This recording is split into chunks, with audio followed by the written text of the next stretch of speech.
मेरा नाम है मोहित और आपका स्वागत है हमारे YouTube चैनल हिस्ट्री चैंपियन में। तो जैसा कि आप जानते हो, आपका जो पेपर होने वाला है आधुनिक कथा साहित्य, उससे संबंधित जितने भी महत्वपूर्ण प्रसंग व्याख्या होने वाली है वो मैं आपको करवाने वाला हूँ। काफी ज्यादा महत्वपूर्ण वीडियो होगा, अच्छे से पूरा देखकर जाना। चैनल को जरूर से सब्सक्राइब कर देना और अपने दोस्तों को जरूर से शेयर कर देना। साथ के साथ ये वाली पीडीएफ आपको टेलीग्राम चैनल पे मिल जाएगी। डिस्क्रिप्शन में लिंक दे रहा हूँ टेलीग्राम का। जैसे डिस्क्रिप्शन में देखे लिंक पे आप क्लिक करोगे, आपके सामने इस प्रकार के हमारे यूट्यूब चैनल पे पहुंच जाओ, जो टेलीग्राम चैनल पे पहुंच जाओगे, जहां पर ऊपर लिखा हो यूनिवर्सिटी चैंपियन एमडीसी। इस पे जैसे आप क्लिक करोगे तो आपको नीचे की तरफ आना है। नीचे की तरफ आओगे तो यहाँ पर फाइल वाले सेक्शन पे क्लिक करना। ऊपर की तरफ आपके सामने जो सर्च वाला ऑप्शन है, यहाँ पर हिंदी लिटरेचर सर्च करना है। सिर्फ आप तो हिंदी सर्च कर लेना। यहाँ पे आपके सामने जो BA fourth semester Hindi literature की जो आपके सामने पीडीएफ देखने को मिलेगी, इसको पढ़ लेना अच्छे से। इसमें सारे सारे आपके सामने इंपॉर्टेंट क्वेश्चंस को मैंने कराया है। चलो शुरू करते हैं अपन। लहना जो सह प्रसंग व्याख्याओं को, चैनल को जोर से सब्सक्राइब कर देना और नीचे सभी बच्चों से रिक्वेस्ट है कि हाइप वाला बटन जो दिखाई दे रहा है उसको जरूर से क्लिक कर देना। इससे बहुत ज्यादा जो चैनल है उसकी चीजों को शेयर हो जाती है आगे की तरफ। लहना सिंह ने अपनी जान देकर अपनी प्रतिभा निभाई। ये आपके सामने इसकी जो ये पंक्ति है इसकी आपको व्याख्या करनी है। काफी ज्यादा महत्वपूर्ण व्याख्या प्रसंग आपके सामने लहना सिंह से संबंधित एक व्याख्या मैं अभी बता दे रहा हूं, आपके सामने जरूर से देखने को मिलेगी। प्रस्तुत पंक्ति चंद्र घर शर्मा गुलेरी द्वारा लिखित अमर कहानी उसने कहा था कि अंतिम अंश है। मतलब ये जो पंक्तियां जो अपन पढ़ रहे हैं, लहना सिंह ने अपनी जान देकर अपनी जो प्रतिज्ञा थी उसकी, उसको निभाता है। तो ये पहली बात तो आपको उसमें जो प्रसंग लिखते हैं उसमें दो चीजें लिखना अनिवार्य होता है। सबसे पहले लिखना होता है आपको जो कवि का नाम, जो लेखक का नाम, कवि का नाम, साथ के साथ कौन सी कहानी से लिखी गई और उसमें क्या बताया गया था, तो उसके बारे में बताना है। तो सबसे पहले आपको याद रखना है चंद्र शर्मा जो गुलेरी है उसके द्वारा एक कहानी है वो लिखी गई है। और उसमें भी उसने कहा था, उसके द्वारा उसकी जो चंद्र घर शर्मा गुलेरी ने उसने कहा था, जो उपन्यास है, कहानी है, उसमें इन्होंने ये लाइनें ली गई हैं।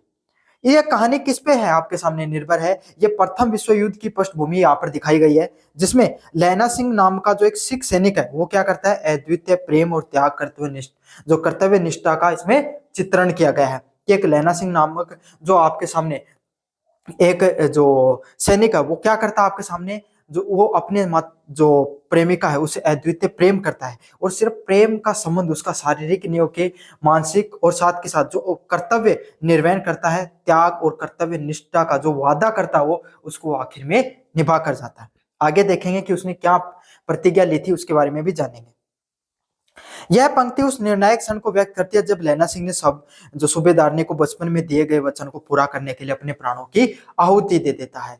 तो ये आपके सामने जो ये प्रस्तुत पंक्तियां आपको दिखाई देती हैं, ये कब की आपके सामने, ये जब की है जब लहना सिंह आपके सामने जो सूबेदारनी है उसको बचपन में जो उसने वादा किया था कि मैं तुम्हारा जो पति होगा उसका जीवन बचाऊंगा, तुम्हारी हमेशा प्राणों की रक्षा करूंगा। उसने ये कहा था, ये नहीं कहा था कि मतलब पति की जान बचाऊंगा, उसने कहा था कि मैं तुम्हारी हमेशा रक्षा करूंगा। वो उसने वादा पूर्ण रूप से निभाया है। समझ में आ गया। और वादे निभाते निभाते उसने क्या कर दी, अपने प्राणों की आहुति दे दी। यह पंक्ति कहानी के जो नायक है लहना सिंह के सर्वोच्च बलिदान और चरित्र की महानता को दिखाती है। अब अपन इसके गहराई में जाएंगे, आपके सामने क्या क्या देखने को मिलता है। तो ये जो आपके सामने लहना सिंह की जो कहानी देखने को मिलती है, इसमें सर्वोच्च बलिदान की कहानी है। साथ साथ ये भी बता दूं आपको, अगर आपने अच्छे से इस व्याख्या को पढ़ लोगे तो इस पेपर से जो भी प्रश्न आएगा उसको भी कर सकते हो। तो अच्छे से पढ़ लेना भाई इसको। सर्वोच्च बलिदान की कहानियां जिसमें उनकी जो चरित्र था उसकी महानता को दिखाया गया है। बचपन में अमृतसर के बाजार में लहना सिंह और सूबेदारनी है जो उस समय छोटी लड़की थी। बचपन में होता क्या है, लहना सिंह भी छोटा था, है ना, और आपके सामने सूबेदारनी है जो इस करेक्ट अब इस समय सूबेदारनी मतलब सूबेदार की पत्नी है, वो पहले वो भी छोटी थी, बचपन में दोनों छोटे थे। तो अमृतसर का एक बाजार है, वहां पर दोनों की भेंट होती है, दोनों मिलते हैं। उस समय लहना सिंह ने सूबेदारनी को तांगे के नीचे आने से बचाया था। तो वो जब वो एक घटनाक्रम होता है उसमें जो वो तांगे के नीचे गिर गई थी और उसे नीचे आने से उसने बचाया था लहना सिंह ने उसमें। और उसने बार बार पूछा था भाई, उसने उससे पूछा कि तेरी कुड़माई हो गई क्या। कुड़माई का अर्थ क्या होता है, सगाई हो गई है क्या। उसने अपनी इच्छाओं से यह चीज पूछी कि भाई तेरी जो सगाई है वो हो गई है क्या।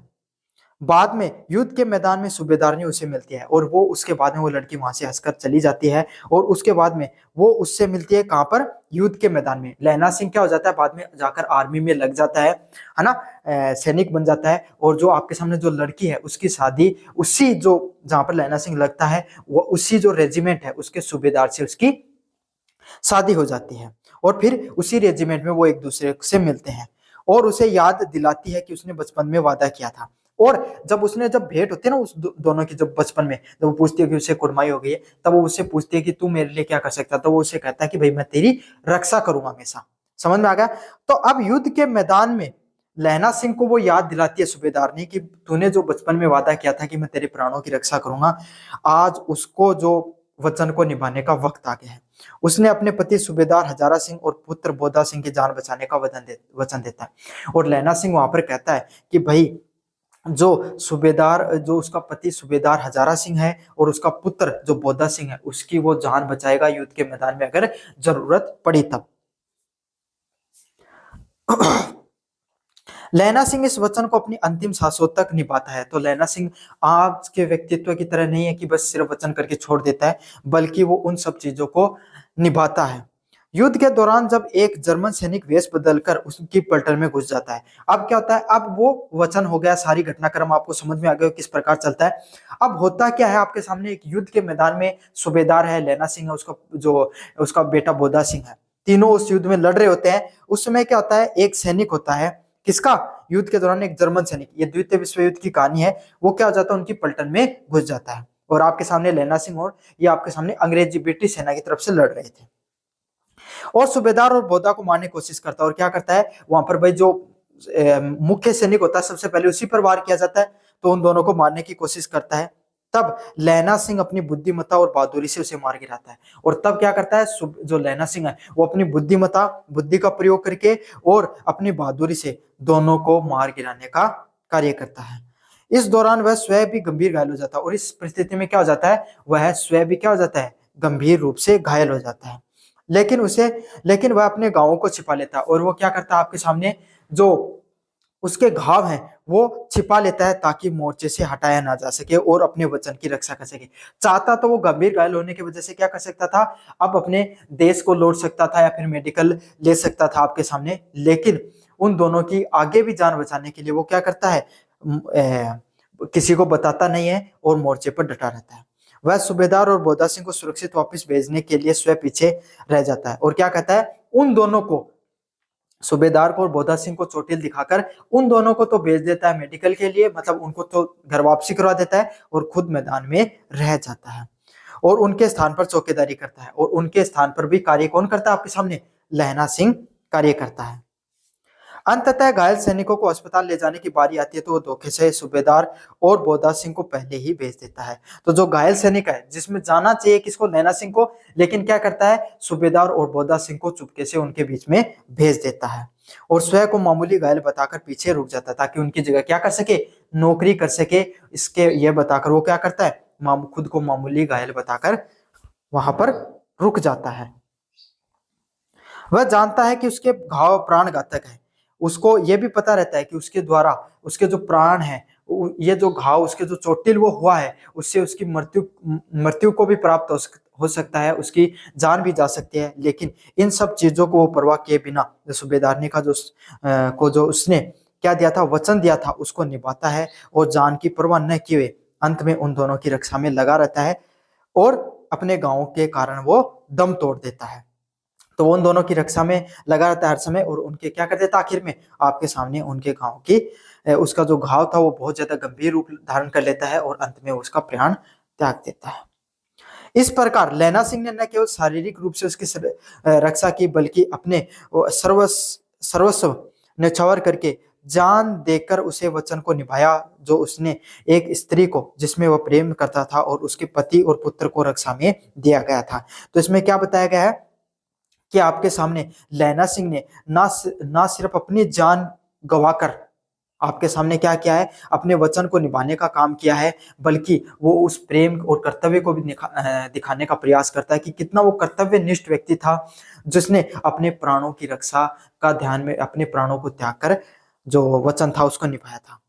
उसके पति और पुत्र की रक्षा को दिया गया वचन निभाता है। उसके अदम्य साहस व निस्वार्थ प्रेम, वचनबद्धता और कर्तव्यपरता का ये क्या है, चरम का उदाहरण है। अब काव्यगत और शैलीगत विशेषताओं की बात करें, चरित्र चित्रण लैना सिंह के महान चरित्र को उजागर करती है। तो ये घटना आपके सामने क्या दिखाती है, लैना सिंह है उसका जो चरित्र है वो कितना ज्यादा महान था, उसके बारे में क्या बताया गया है कि वो कितना ज्यादा महान था। और यहाँ पर इस कहानी के माध्यम से कोई भी व्यक्ति है उसको प्रेम की जो प्रकाशता होती है उसमें सिर्फ आप दो व्यक्तियों के मिलन तक की नहीं, आपके सामने आत्मा का जो दो मिलन होता है उस तक दिखाया गया है, जिसमें ये बताया गया आपके सामने कि जो रिश्ते हैं उसमें आपको निभाने के लिए सिर्फ वादे नहीं करने होते बल्कि उनको कर्तव्यों को पूरा निभाना भी होता है। भाव की बात करें, त्याग, प्रेम, कर्तव्य निष्ठ और बलिदान जैसे अदात मान्य वे भावनाओं की अभिव्यक्ति मिलती है, जहां पर आप चीजों को त्याग करते हो, प्रेम करते हो और कर्तव्य निष्ठ और बलिदान जैसी चीजें भी दिखाई जाती हैं। तो अगर आपको चाहे घर के रिश्ते हो चाहे बाहर के रिश्ते हो, अगर आपको जीवन में रिश्तों को निभाना है तो काफी बार त्याग भी करना पड़ता है चीजों को, और चीजों को लेकर बलिदान भी करना पड़ता है। भाषा की बात करें, एकदम सरल और सीधी भाषा का उपयोग किया गया है जो कहानी के मर्म के पीछे पाठक को हृदय तक पहुंचती है। कैसी किस प्रकार की कहानी का प्रयोग किया गया है, एकदम सरल और साधारण भाषा का प्रयोग किया गया, हर व्यक्ति इस कहानी को बहुत आसानी से समझ सकता है। साथ के साथ अगर कोई जब पाठक इसको पढ़ता है तो वो सीधे उसके हृदय को छूती हुई चली जाती है। शैली की बात करें, आपके सामने कहानी की मार्मिकता और प्रभाव उत्पादन को बढ़ाती है, साथ साथ क्या करती है, जो कहानी है ये उसकी मार्मिकता को बताती है और प्रभाव को उत्पन्न करने वाली चीजों को बताती है। अगले वाले प्रश्न की तरफ अगर अपन बढ़े, राग दरबारी में शिक्षा, राजनीति और समाज की जो सच्ची तस्वीर है उसको प्रस्तुत किया गया है, उसके बारे में आपको विस्तृत रूप से पढ़ना है, काफी ज्यादा महत्वपूर्ण है आपके सामने।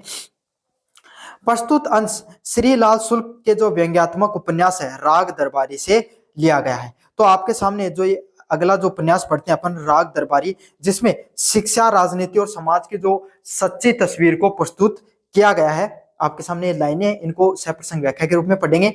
तो प्रसंग की बात करें आपके सामने, सबसे पहले तो ये जो प्रस्तुत अंश किसके द्वारा लिखा गया अंश, श्री लाल शुल्क के द्वारा लिखा गया है। समझ में आ गया आपको। व्यंग्य किस प्रकार की शैली है, व्यंग्यात्मक उपन्यास है, मतलब जहां पर व्यंग्य किया गया है लोगों के ऊपर। और आपके सामने जो उपन्यास है वो कौन सा उपन्यास है, ये राग दरबारी नामक एक उपन्यास है, उस उपन्यास से लिया गया है। यह उपन्यास शिवपालगंज नामक एक काल्पनिक गांव के माध्यम से स्वतंत्रता के बाद में भारतीय ग्रामीण जीवन की विसंगतियों और खोखलेपन को चित्रण करता है। इसमें क्या बताया गया है, इस उपन्यास में जो शिवपालगंज नामक एक काल्पनिक गांव है, कौन सा गांव है, शिवपालगंज नामक एक जो काल्पनिक गांव देखने को मिलता है, उसमें स्वतंत्रता के बाद में जो ग्रामीण जीवन है उसमें अलग अलग प्रकार की जो विसंगतियां देखने को मिलती हैं, अलग अलग प्रकार की जो कमियां देखने को मिलती हैं, उसको चित्रण करने का बताया गया है। यह पंक्ति उपन्यास के मूल केंद्रित कथा और उसके उद्देश्यों को स्पष्ट करती है। इसमें क्या बताया गया है कि ग्रामीण जीवन में किस किस प्रकार की विसंगतियां पाई जाती हैं, क्योंकि भाई जो उस समय क्या तुरंत भारत तुरंत क्या आजाद हुआ ही था, उस समय भारतीय जो व्यवस्थाएं थी, राजनीतिक व्यवस्थाएं, उनमें कुछ कमियां थी, उसको कुछ लोग क्या फायदा उठाकर उस कमियों को बहुत ज्यादा फायदा उठाते थे और अपने आप को दबंगाई करके ग्रामीण जीवन में जो अव्यवस्थाएं फैलाने का कार्य करते थे। तो उसके बारे में क्या किया गया, भ्रष्टाचार है आपके सामने, कैसे लोग चुनाव को खोखला बना देते हैं, इन सब चीजों पर बहुत ज्यादा विस्तृत रूप से टिप्पणी की गई। ये उपन्यास मात्र एक कहानी नहीं है बल्कि तत्कालीन समाज की कड़वी सच्चाई के रूप में भी दिखाई देती है। तो ये उपन्यास सिर्फ आपके सामने कहानी नहीं है बल्कि भारतीय जो समाज है उसकी एक कड़वी सच्चाई के रूप में भी दिखाया गया है। व्याख्या की बात करें, राग दरबारी उपन्यास का सबसे सटीक व्याख्या प्रस्तुत करता है। तो जो राग दरबारी उपन्यास है वो सबसे ज्यादा जो सटीकता से चीजों को बताता है, ग्रामीण जीवन में किस प्रकार की समस्याओं का सामना करना पड़ता है।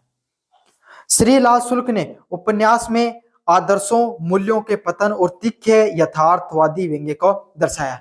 तो श्री लाल जो है उनके द्वारा जो राग दरबारी उपन्यास है उसमें किस प्रकार के जो आदर्श हैं, मूल्यों हैं, समाज में किस प्रकार से जो हमारे संस्कार हुआ करते थे, जो हमारी नैतिकता हुआ करती थी, वो कैसे समय के साथ गिरती जा रही है, उसका वास्तविक यथार्थवादी क्या चित्रण किया गया है।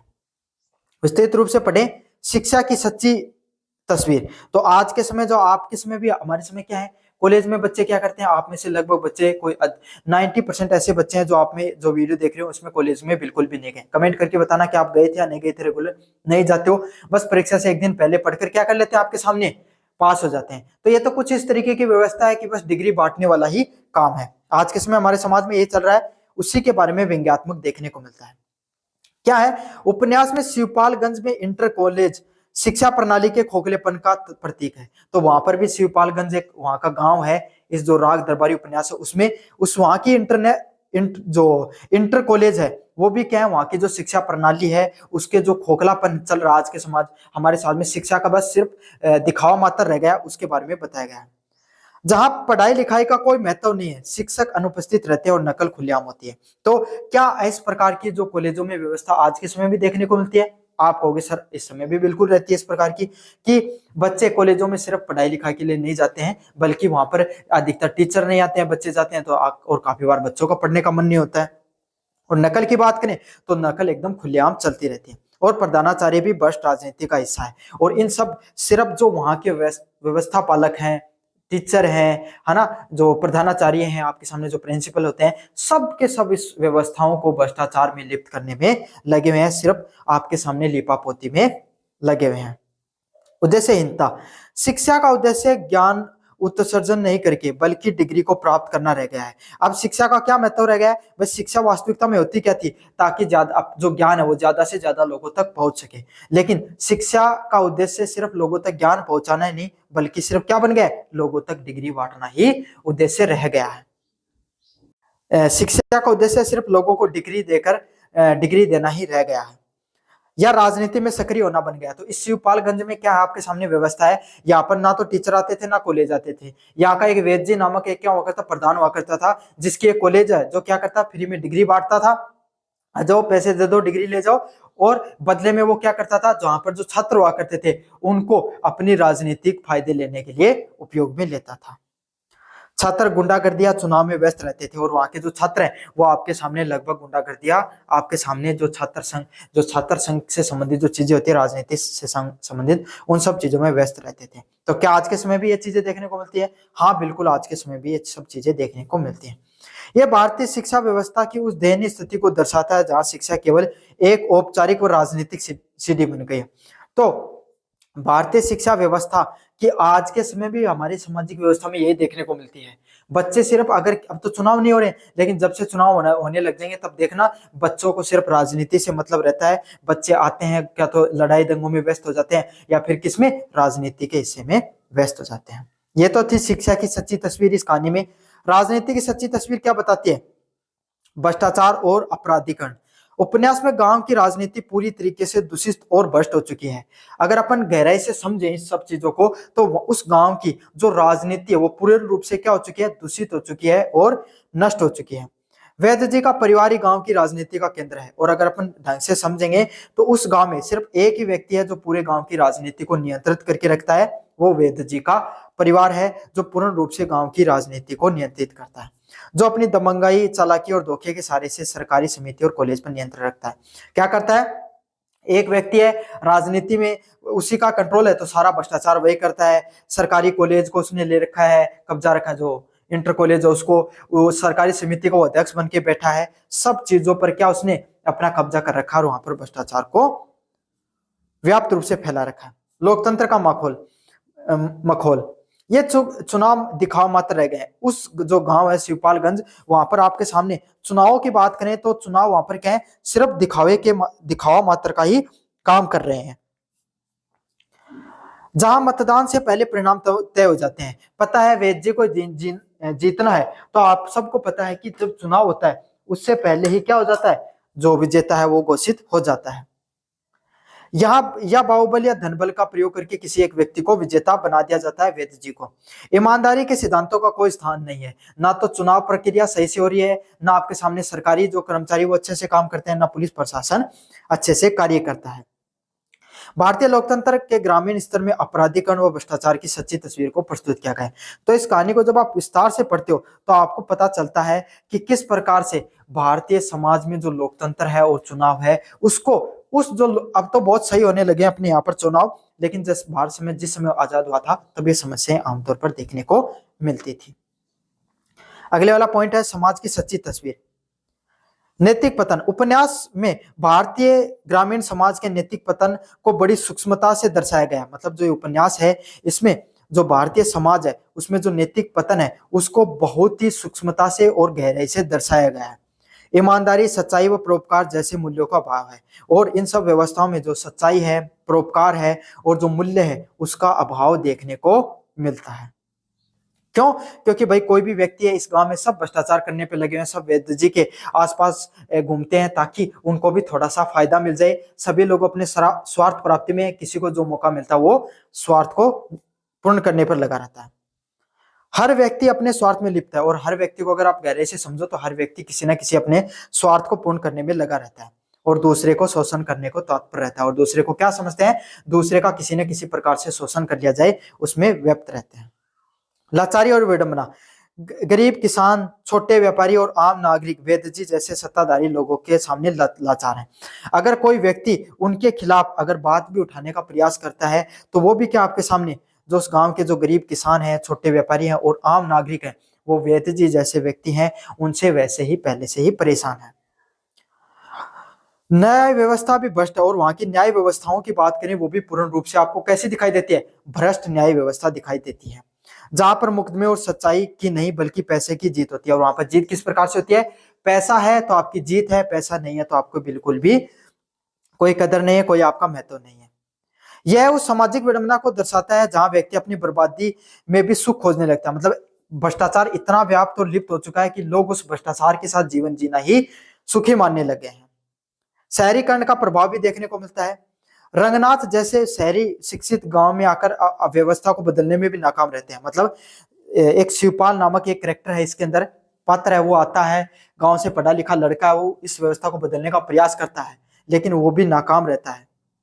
क्यों?